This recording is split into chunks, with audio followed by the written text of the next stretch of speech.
Shalom, bertemu lagi dengan saya di video channel Perjalanan Hidup.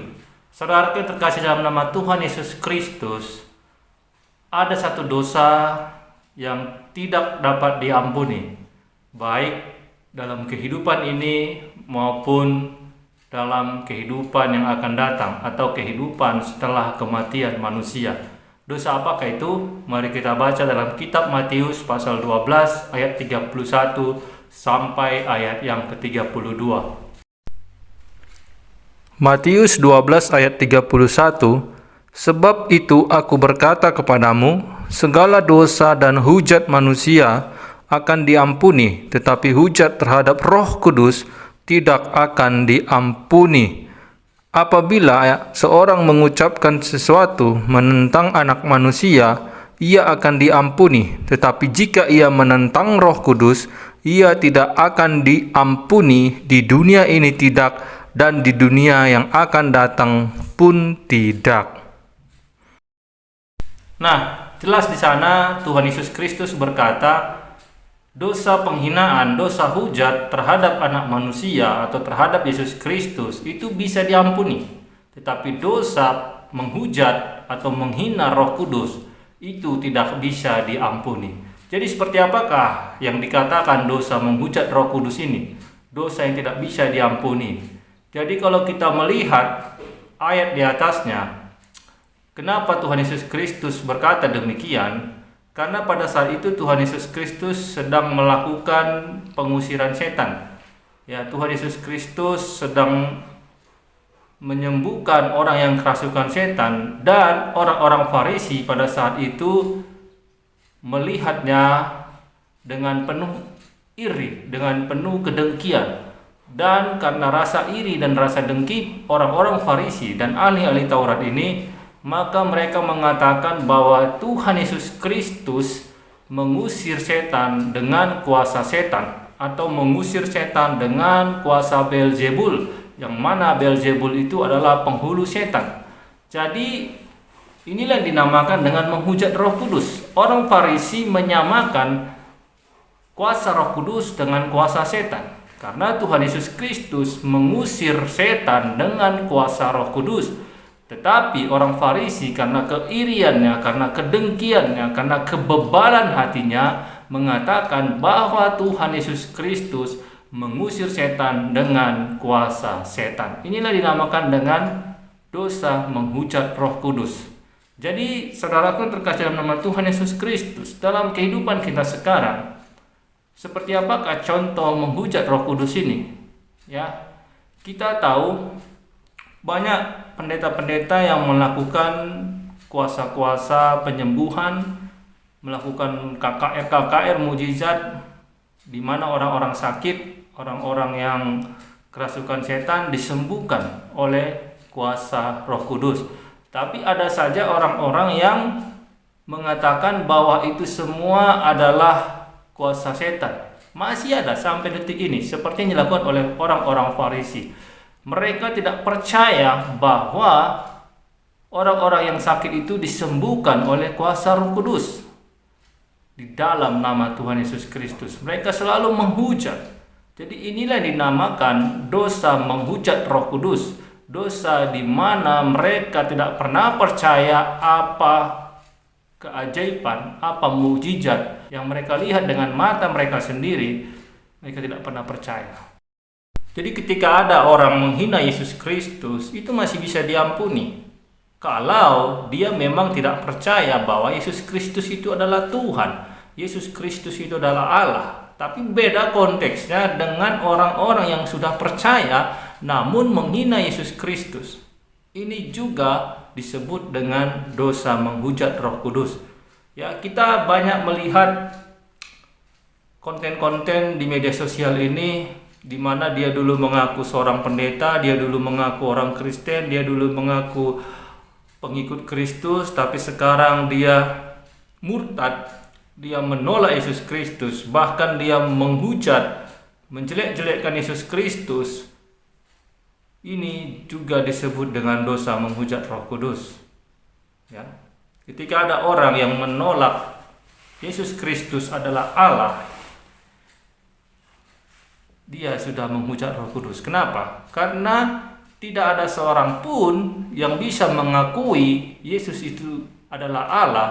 Tidak seorang pun yang bisa mengucapkan dengan mulutnya bahwa Yesus Kristus itu adalah Tuhan kalau bukan Roh Kudus yang memberitahukannya kepada dirinya. Seperti yang tertulis dalam kitab 1 Korintus pasal 12 ayat yang ketiga.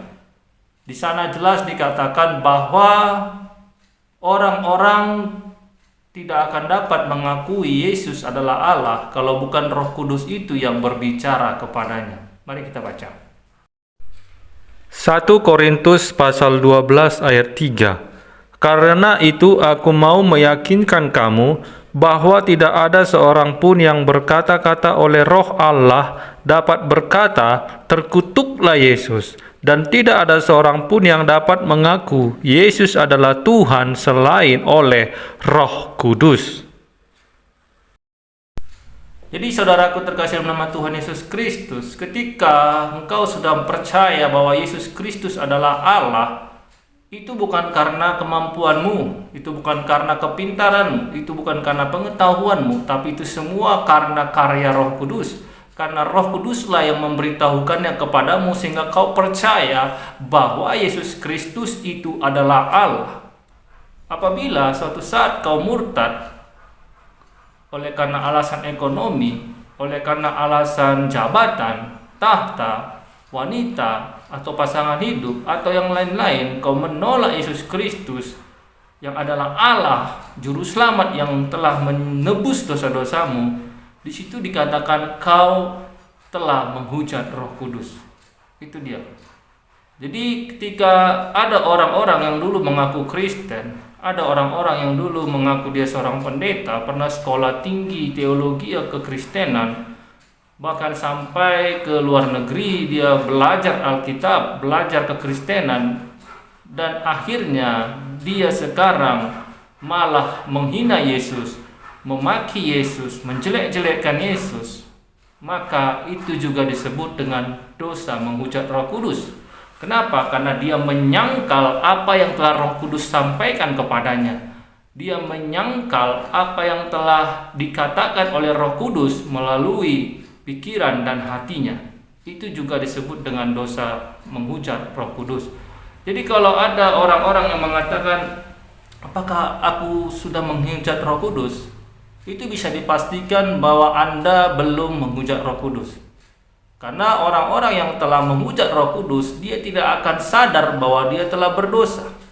Dia tidak akan sadar bahwa dia telah menghujat Roh Kudus.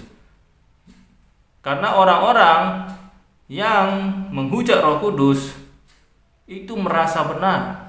Orang-orang yang menghujat Roh Kudus itu merasa dia sudah memiliki kunci surga. Padahal faktanya dia telah menghina Roh Kudus, dia telah menghujat Roh Kudus. Jadi kalau saudara masih bertanya, apakah aku sudah melakukan dosa terhadap Roh Kudus, apakah aku telah melakukan dosa yang tidak terampuni itu, maka bisa dipastikan saudara belum menghujat Roh Kudus. Tetapi kalau saudara sudah tidak merasa salah, saudara sudah tidak merasa berdosa, saudara sudah tidak merasa melakukan kesalahan terhadap Roh Kudus, maka saudara sudah bisa dipastikan telah menghujat Roh Kudus. Karena Roh Kudus itu bertugas untuk menginsafkan manusia, menginsafkan dunia akan dosa, seperti yang tertulis dalam kitab Yohanes pasal 16 ayat yang ke-8. Mari kita baca. Yohanes 16 ayat yang ke-8. Dan kalau Ia datang, Ia di sini adalah Roh Kudus. Ia akan menginsafkan dunia akan dosa, kebenaran, dan penghakiman. Jadi berdasarkan tugas dan fungsi Roh Kudus itu kepada manusia, kepada dunia ini, maka orang-orang yang tidak mau bertobat, orang-orang yang tidak mau mengakui dosa-dosanya sampai akhir hidupnya, dia adalah orang yang telah menghujat Roh Kudus. Dan firman Tuhan katakan, Tuhan Yesus Kristus sendiri berkata, orang yang menghujat Roh Kudus ini tidak akan pernah mendapat ampunan, baik di dunia ini maupun di dunia yang akan datang. Jadi saudara terkasih dalam Tuhan Yesus Kristus, kita bisa melihat banyak contoh-contoh orang yang sudah menghujat Roh Kudus.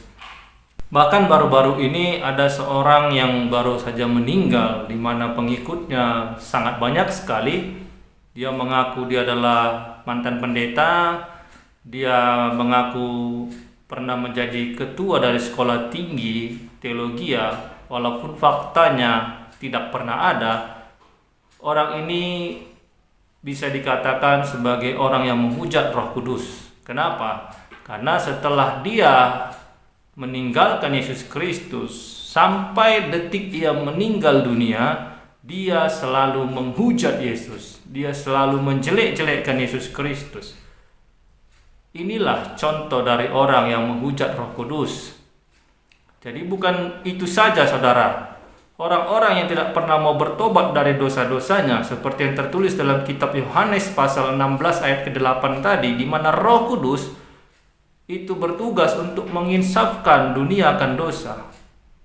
Maka orang-orang yang tidak mau bertobat dari dosa-dosanya, dia juga telah menghujat Roh Kudus.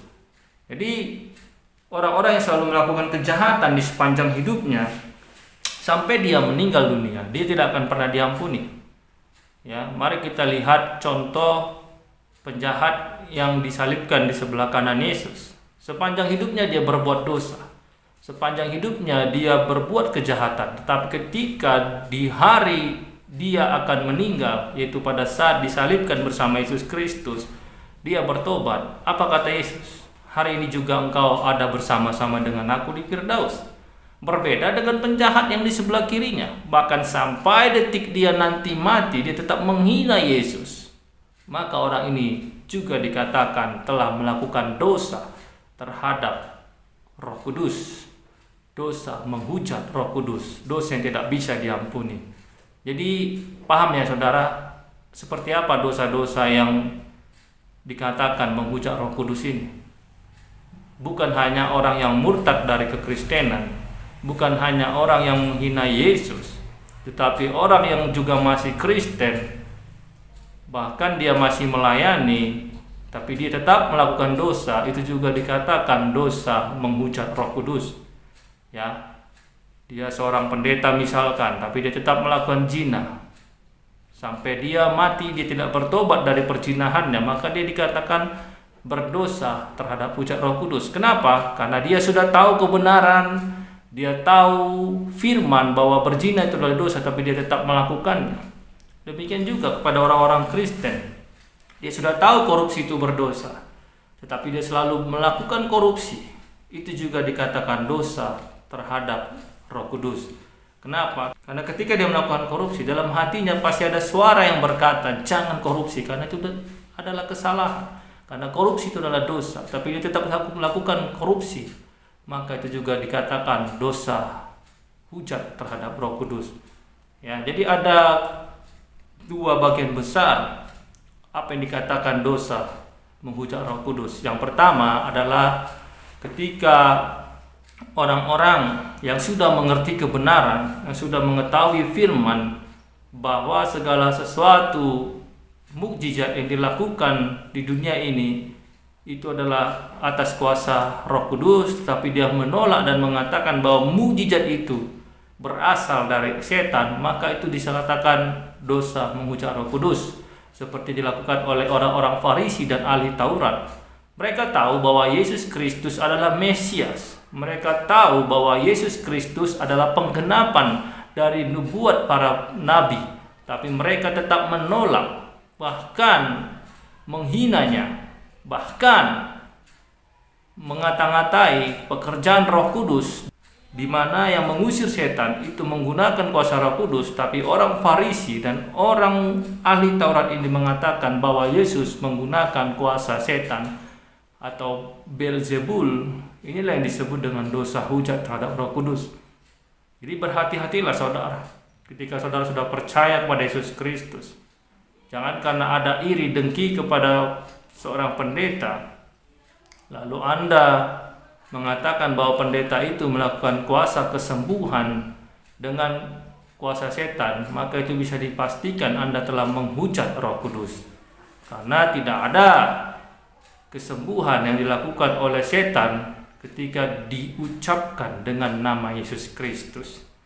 Ya. Yang kedua, dosa menghujat terhadap Roh Kudus ini bisa dilakukan oleh orang-orang Kristen sendiri, di mana orang Kristen ini sudah tahu bahwa mencuri itu dosa, zina itu dosa, berbohong, berdusta itu dosa, tapi dia tetap melakukannya sampai akhir hidupnya tanpa pertobatan yang benar. Ini juga dikatakan dosa menghujat Roh Kudus, dosa yang tidak bisa diampuni. Jadi saudara, ketika dalam Tuhan Yesus Kristus, mari kita bertobat sungguh-sungguh, kita belajar firman Tuhan supaya kita mengerti apa kehendak Tuhan dalam kehidupan kita. Dan ketika kita sudah mengerti, jangan kita mempermainkan Tuhan. Jangan kita mempermainkan kuasa Roh Kudus. Jangan kita mempermainkan firman Tuhan dengan cara kita masih hidup di dalam dosa. Inilah disebut dengan dosa menghujat Roh Kudus. Karena Roh Kudus telah bertugas untuk menginsafkan dunia akan dosa.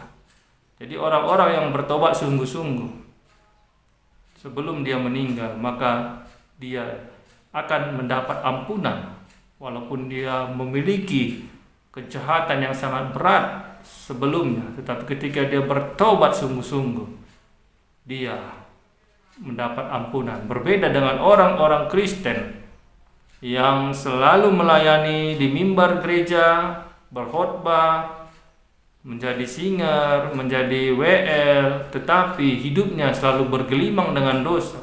Dia selalu melakukan dosa di sepanjang kehidupannya, bahkan sampai matinya dia tidak bertobat, maka dia tidak akan mendapat ampunan. Itulah yang disebut dengan dosa menghujat Roh Kudus.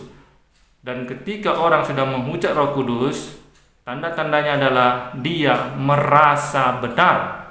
Orang yang menghujat Roh Kudus selalu merasa suci, merasa tidak berdosa. Inilah juga disebut orang-orang yang telah menghujat Roh Kudus. Jadi saudaraku terkasih dalam Tuhan Yesus Kristus, demikian video ini. Kiranya video ini bisa mencerahkan saudara. Semoga saudara bisa mengerti apa itu kebenaran firman Tuhan tentang dosa menghujat Roh Kudus. Sampai bertemu di video selanjutnya. Tuhan Yesus Kristus memberkati kita semua. Amin.